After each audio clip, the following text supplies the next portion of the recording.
पर उसके 3 महीने बाद हमारी ज़िंदगी में इतना बड़ा तूफान आ गया कि उसकी वजह से पूजा मेरे से बहुत ही नफरत करने लगी, बहुत नफरत।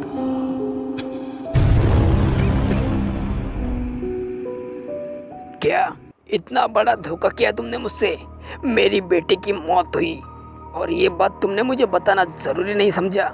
मैं सच में आपको बताना चाहता था, पर मीरा ने ही मुझे एक चिट्ठी में लिखा था कि वो एक दिन आपसे मिलने गई थी। तब आपने उससे कहा था कि अगर वो आपसे मिलने की कोशिश करेगी तो आप अपनी जान दोगे। इसलिए उसने मुझे आपको बताने से मना किया था और इस कारण मैंने आपसे झूठ बोला। और प्लीज़ आप मत रोइए और आगे की कहानी सुनिए।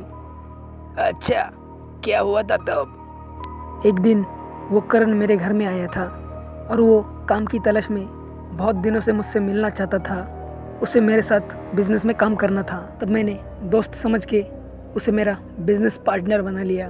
तब कुछ दिन बाद मेरे बहुत पुराने एम्प्लॉय डिसल्वा, उनकी मौत हो जाती है। उनका कोई बेरहमी से खून करता है और तब पुलिस कंप्लेंट भी हुई थी और आखिरकार पुलिस ने खूनी को पकड़ ही लिया। और वो खूनी और कोई नहीं बल्कि वो खूनी करण था।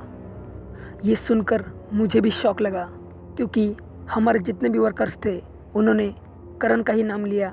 और ऑब्वियसली क्यों ना ले, क्योंकि डिसल्वा और करण में कुछ न कुछ बात पर बहुत झगड़े हुए थे।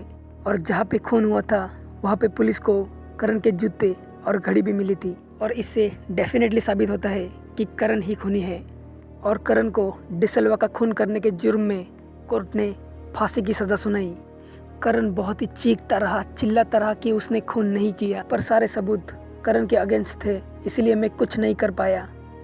करण को जेल होने की वजह से पूजा बहुत ही रो रही थी और वो मुझे हमेशा यही कह रही थी कि करण ने खून नहीं किया। वो करण से पहले जितना प्यार अभी भी करती है वो मुझे उसकी आंखों में दिख रहा था, पर मैं कुछ भी नहीं कर पा रहा था। उसके 2 दिन बाद मैंने कोर्ट से अपील की कि करण की सज़ा कम से कम हो जाए और कोर्ट ने मेरी बात सुन ली और उन्होंने फांसी की सज़ा कैंसिल की और उन्होंने 14 साल की सज़ा सुनाई। और ये कोर्ट का फाइनल फैसला था और इसलिए मैं आगे कुछ भी नहीं कर सकता था।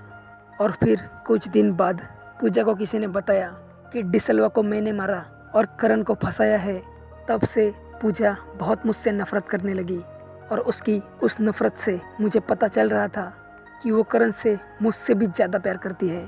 और करण का ऐसे जेल में रहना वो बर्दाश्त नहीं कर पाई और उसने खुद की जान ले ली और मरने के बाद उसे मुक्ति नहीं मिली। तब से वो मेरे पीछे पड़ी हुई है, क्योंकि उससे अभी भी लग रहा है कि मैंने करण को फंसाया है, पर ऐसी बात सच में नहीं है। क्योंकि जब खून हुआ था तब उस दिन मैं अपने दोस्त के साथ था और रात में वहाँ पर ही रुका था। सो फिर भी वो मुझे मारे बिना यहाँ से जाएगी नहीं। मैं आपसे रिक्वेस्ट करता हूँ, प्लीज़ बचा लीजिए मुझे। तुम्हारी बातों से लग रहा है कि तुम सच बोल रहे हो। मैं तुम्हें जरूर बचा लूंगा। तुमने मेरी बेटी से शादी की थी, इसलिए मैं तुम्हें बचाऊंगा। मीरा के खातिर तुम्हें बचाऊंगा। जाओ, वहां जाकर खड़े हो जाओ। अरे ये क्या हो रहा है? मुझे मेरे शरीर में कुछ अजीब सी ऊर्जा महसूस हो रही है। ये क्या हो रहा है? मैंने तुम्हारे शरीर पर एक सुरक्षा कवच लगा दिया है। अगर कौन सी भी आत्मा तुम्हारे नजदीक आई तो वो नरक में जाएगी, और अगर पूजा के अलावा कोई दूसरी आत्मा तुम्हारे पास आ गई और वो नरक में चली गई तो ये सुरक्षा कवच अपने आप नष्ट होगा। इसीलिए थोड़ा संभल के ही रहना। थैंक यू खन्ना साहब, सो मच। अगर मैं सचमुच बेगुनाह हूँ तो बचूंगा, वरना मरूंगा। ओह, तो तुम मुझे यहाँ पे खरीदने आए हो?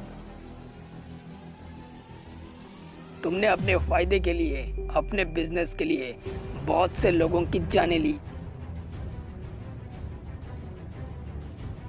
मुझे पता है तू बहुत ही गिरा हुआ आदमी है।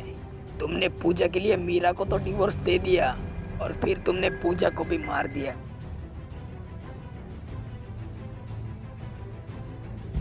क्या मैं इतना बुरा हूँ? आपको मेरी बातों पे यकीन नहीं है? मैंने सच में मैंने पूजा को नहीं मारा। आपने सच ही कहा था मिस्टर खन्ना साहब। मैंने सच में अपने बिजनेस के लिए बहुत से लोगों की जान ली है, क्योंकि मुझे शहर का सबसे टॉप बिजनेसमैन बनना है। और ये भी सच कहा आपने कि मैं बहुत ही गिरा हुआ हूँ, पर मैं इतना भी बुरा नहीं हूँ। और मैंने आपसे जो भी बातें बताई है वो शायद ही सच है, क्योंकि अब सच बोलने का वक्त आ गया है। अब उसे मिलने का वक्त आ गया है। करण मेरी जान, आ रहा हूँ मैं।